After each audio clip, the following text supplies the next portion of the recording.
Jesus told us, "Blessed are the peacemakers." But woe to those who manipulate religion in the very name of God for their own military, economic, or political gain, dragging that which is sacred into darkness and filth. The world is being ravaged by a handful of tyrants, yet is held together by a multitude of supportive brothers and sisters. The world is being ravaged by a handful of tyrants. Pope Leo is not scared of Donald Trump, and as he travels all over the world to places like Cameroon, where he was today, he continues to preach the gospel as he sees it. Meanwhile, the Secretary of Defense, a self-avowed Christian nationalist with a crusader tattoo on his arm, is now literally coming up with his own gospel. Yesterday, in the latest of his new worship series at the Pentagon, he took the stage to recite, I can't believe I'm going to say this, a fictional Bible verse from the Gospel of Quentin Tarantino. Blessed is he who in the name of charity and goodwill shepherds the weak through the valley of darkness, for he is truly his brother's keeper and the finder of lost children. Blessed is he who in the name of camaraderie and duty shepherd the lost through the valley of darkness, for he is truly his brother's keeper and the finder of lost children. And I will strike down upon thee with great vengeance and furious anger those who attempt to poison and destroy my brothers. And I will strike down upon thee with great vengeance and furious anger those who attempt to capture and destroy my brother. And you will know my name is the Lord when I lay my vengeance upon thee. And you will know my call sign is Sandy 1 when I lay my vengeance upon thee. My word. Father James Martin's a Jesuit Catholic priest, editor-at-large of America Magazine, and he joins me now. I'm tempted to ask for your theological take on the fake biblical verse from Pulp Fiction recited by the Secretary of Defense. But let me just start with this. How do you interpret and understand the Pope right now, the role he's playing, and the choices he's making to speak the gospel in the context he's speaking? Well, he's doing what popes have always done, which is proclaim the gospel. It's important to remember that he is speaking primarily to people in Cameroon. He's talking to their situation, but he also knows that because he's speaking broadly, he's talking about, all situations of war and peace and violence and oppression and tyrants and dictators and whatnot. So he's talking both locally and globally. But in all these things, he's proclaiming the gospel. It's not political, it's religious for him.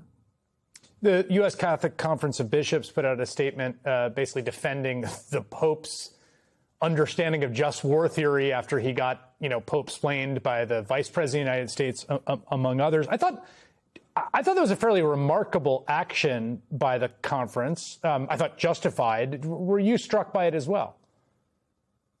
I was struck more by the specter of the vice president lecturing Pope Leo, who was an Augustinian, who was visiting the home of St. Augustine about just war theory, which originates with St. Augustine. I think the Pope has probably forgotten more about just war theory and theology than most of us will ever know. I mean, he's a very bright guy. He has a master's in divinity, a doctorate in canon law from a pontifical university. By the same token, I think it was good that the U.S. bishops clarified things to remind people that this is what just war theory is and this is what it isn't. But again, the specter of someone lecturing the Pope on needing to know more theology was really a sort of unprecedented moment, I think, in our country's history. We've never had an American Pope before. What does it mean to have an American Pope at this moment with this American president, in which I don't think it's an overstatement to say probably the two most famous Americans on planet Earth are Donald Trump and the Pope?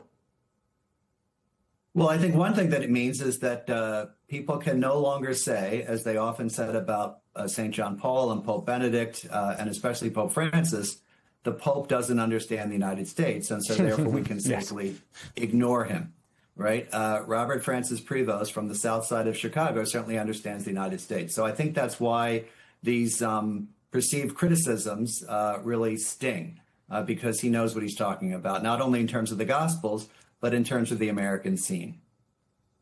And I think it also, I think it also, what's striking, I think, in the American domestic political context is that it's the first pope who speaks fluent first language unaccented English. He sounds like an American because he is an American. And I think that means that the message that he speaks when he writes, when he posts, when he speaks, I think the president is aware, and people in his political party and all his sort of, yes men understand that it does hit the American ears in a different way. It does. There is nothing lost in translation. Also, interestingly, you can't say, well, the Italian word for this or the Spanish word for this is different and you didn't mean it. When he talks about war and peace and tyrants and poverty and democracy, he means what he says and he says what he means. And it's very clear to all English speakers what he's talking about. But again, this is nothing new. He's preaching the gospel, which is a gospel of peace. Jesus says, blessed are the peacemakers, not blessed are the warmongers. And he, at the end of after the resurrection, he says to the frightened disciples, peace be with you, not vengeance is mine, which is why that Pulp Fiction thing is so surprising, because it's sort of the perversion of the Gospels. It's about mercy, not vengeance. Do you think this changes the way that Americans view the church, or American Catholics particularly? I have to say that in the circles I travel in, which is a high quotient of what we might call lapsed Catholics who are libs, liberal lapsed Catholics, there really is this thing happening where people really like this Pope and are kind of, I don't know, drawing some people back in the church, maybe?